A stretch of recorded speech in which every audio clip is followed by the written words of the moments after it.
You can't expect me to block my ex. We're still friends, she said. So I replied, then be friends. That night, I took down every photo of us, accepted the promotion abroad, and sent her a picture of my boarding pass when she texted, "Why are you ignoring me?" Hey viewers, before we move on to the video, please make sure to subscribe to the channel and hit the like button if you want to see more stories like this. Thanks. Hey Reddit, I've been lurking here for ages, reading all these wild stories about betrayal and karma, but I never thought I'd have one of my own to share. This all went down about a year ago, and honestly, typing it out now feels therapeutic. If you're into those satisfying revenge tales where the good guy walks away with dignity and life slaps the cheater hard, buckle up. I'm a 28-year-old software engineer, and I thought I had it all figured out with my girlfriend, Sarah. We met 3 years earlier at a tech conference in our mid-sized city. Nothing glamorous, just a place with decent coffee shops and overpriced apartments. She was this vibrant marketing coordinator, full of energy and big dreams, and I fell hard. I was the steady one, the guy who planned dates, remembered anniversaries, and supported her through everything. From the start, I was all in. Sarah had just gotten out of a messy relationship with her ex, Mike, who she described as toxic but fun. I didn't think much of it at first. Everyone has baggage, right? But I made sacrifices for us. Flashback to about 6 months in. She lost her job during a company downsizing, and I covered our rent for 4 months while she job hunted. I cooked meals, encouraged her during interviews, even helped tweak her resume late into the night. She's worth it, I tell myself, watching her smile when she finally landed a new gig. Another time, about a year ago, I got offered a killer promotion at my company, a senior developer role that came with a move to a tech hub in Europe. Better pay, exciting projects, the works. But Sarah freaked out about long distance. "I can't do that again," she said, tears in her eyes, referencing her past with Mike. So I turned it down, no questions asked. Stayed put for her, for us. I figured that's what commitment looks like, putting the relationship first. Things were good, or so I thought. We had our routines, weekend hikes, movie nights, scrolling social media together. But slowly, cracks appeared. Sarah started mentioning Mike more often. "Oh, Mike posted this funny meme." Or, "Mike's traveling again. Must be nice." I brushed it off as harmless, but then the late-night texts started. I'd wake up to her phone buzzing at 2 a.m., and she'd mumble something about just catching up. One night, I glanced over and saw a message from him. "Miss our adventures," winking-faced. My stomach dropped. Was this emotional cheating? It felt like it, but I didn't want to be the jealous boyfriend stereotype. I confronted her the next morning over coffee. Calmly, no yelling. "Sarah, those texts from Mike, they make me uncomfortable. If we're serious, maybe it's time to set some boundaries, like blocking him." She rolled her eyes, setting down her mug with a clink that echoed in our quiet kitchen. "You can't expect me to block my ex. We're still friends," she said, her tone smug, like I was being ridiculous. "It's not a big deal.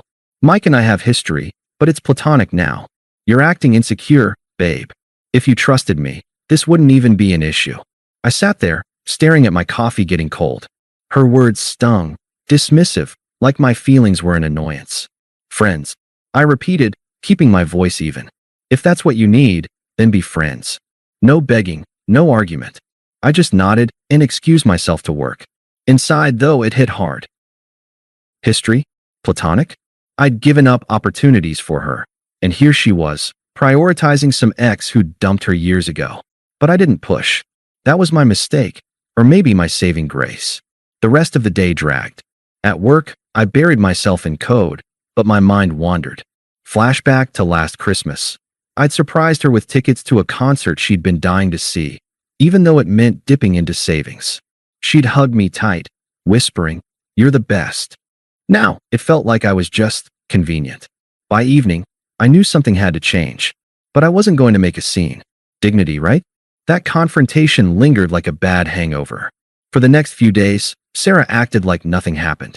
She'd chat with me about her day, laugh at my jokes, but her phone kept lighting up with Mike's name. I started noticing more subtle digs on social media. She'd like his posts, comment with inside jokes that made no sense to me.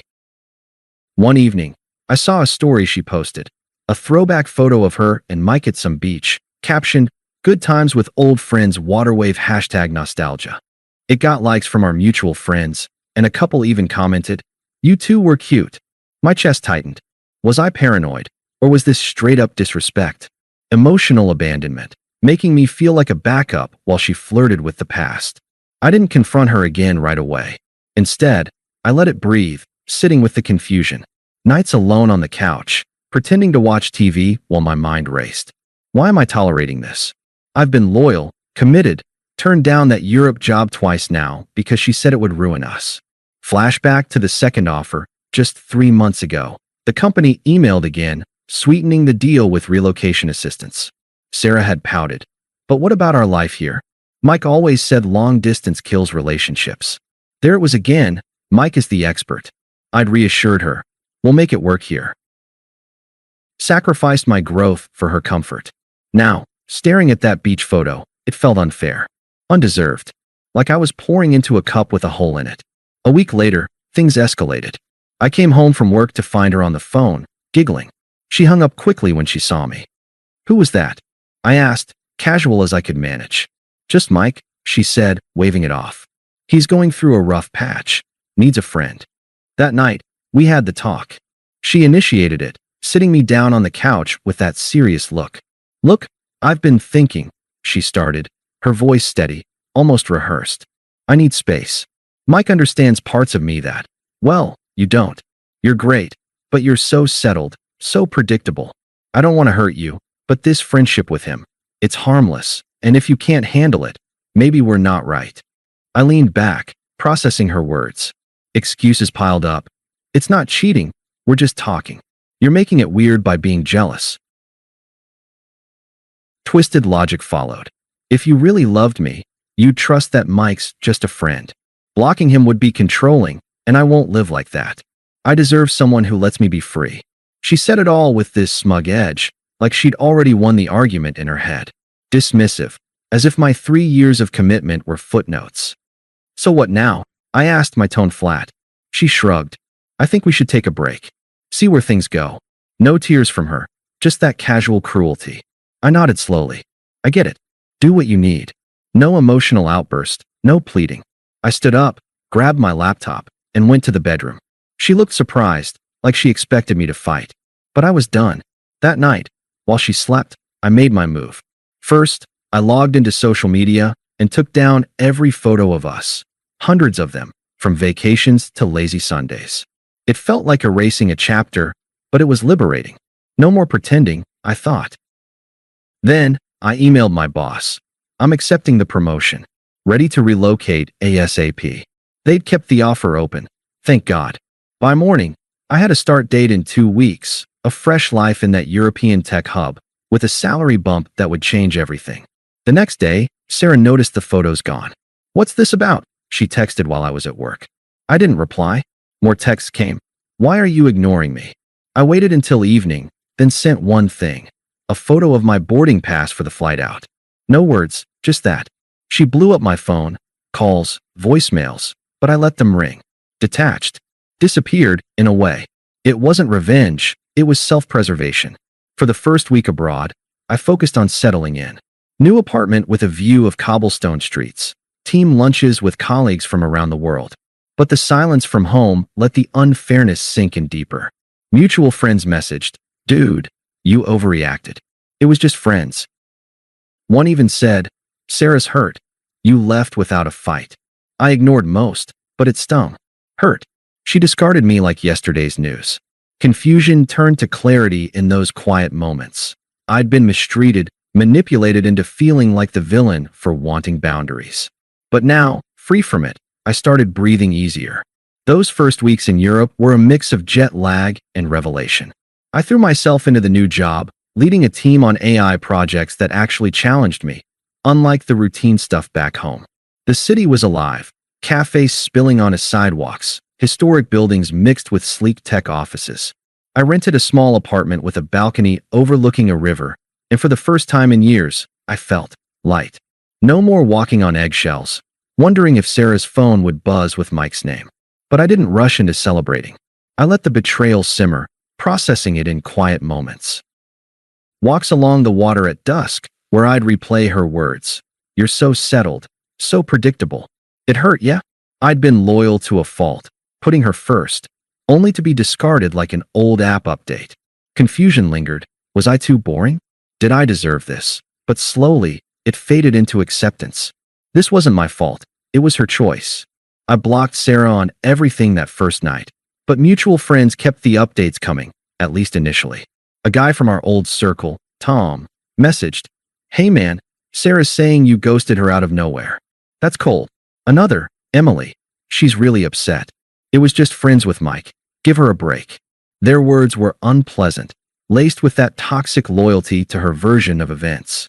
I replied to a couple politely, "Appreciate the concern, but I'm good." Then I muted the group chats. Let the silence build. It was unfair, them painting me as the villain when she'd been the one manipulating boundaries. But I didn't argue. Dignity meant not stooping to explanations. Months passed before karma started showing its teeth. I wasn't stalking. I'd unfollowed everyone.